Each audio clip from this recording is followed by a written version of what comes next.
On va évoquer maintenant les logements touristiques à Bruxelles et plus précisément on parle de la plateforme Airbnb qui a envoyé un courrier au gouvernement bruxellois et cela pour dénoncer la future réforme régionale autour de l'hébergement touristique.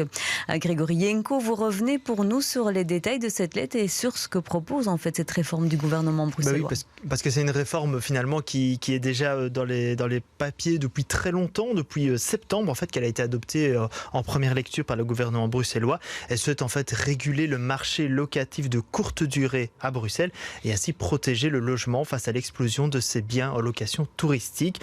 Elle veut mettre fin en fait à l'illégalité de la majorité des offres parce que en fait, la réglementation, elle existe déjà, mais ils veulent simplement la renforcer et mettre en place des amendes plus importantes, jusqu'à 100 000 € en cas de manquement. Donc pour aujourd'hui, si vous voulez mettre un logement en fait sur Airbnb ou toute autre plateforme du même genre, vous devez avoir un numéro d'enregistrement auprès de Bruxelles Économie et Emploi, changer l'affectation du bien au niveau urbanistique, de logement à commerce, avoir un certificat de conformité urbanistique, etc., etc., ce que peu de gens font aujourd'hui.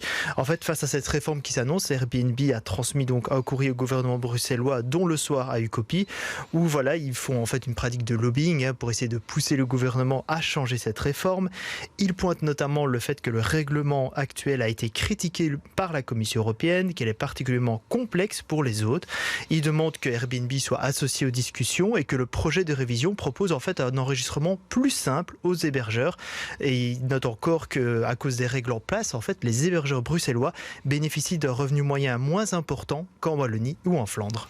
Alors ça, ce sont les demandes d'Airbnb. Qu'est-ce qu'on répond du côté du gouvernement bruxellois ? Le cabinet du ministre-président Oliver Boort que nous avons contacté confirme avoir reçu la lettre. Il précise que le projet de réforme est toujours en cours d'analyse avant un envoi au Conseil d'État et puis un passage devant le Parlement bruxellois. Ça, c'est la suite logique.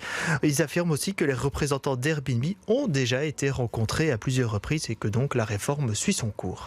Alors le gouvernement bruxellois pointe le manque de logements à Bruxelles pour réguler ce marché. Est-ce que la région bruxelloise est la seule à tenter de réguler ce genre de marché ? Non, pas vraiment. En fait, on voit aussi en France que cela se fait beaucoup. La Bretagne, où les demandes de logement ont progressé de plus de 30% en un an, les demandes de logement de type locatif court.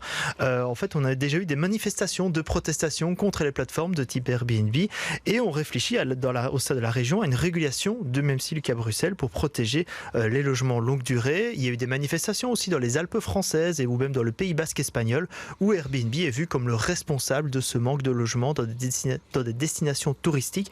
Et enfin en France, on a voté une loi fin octobre qui tente de réguler le marché, là un peu moins fort qu'à Bruxelles, mais on pointe le fait que ça ne concerne que les grandes villes et non des régions entières, notamment des villages où les logements deviennent justement de plus en plus rares. Donc voilà, Airbnb et les plateformes de location touristique doivent faire face pour le moment à de nombreuses critiques, tant à Bruxelles qu'à l'étranger. Merci Grégory Yenko pour toutes ces explications qui sont aussi à lire en détail sur notre site internet bx1.be.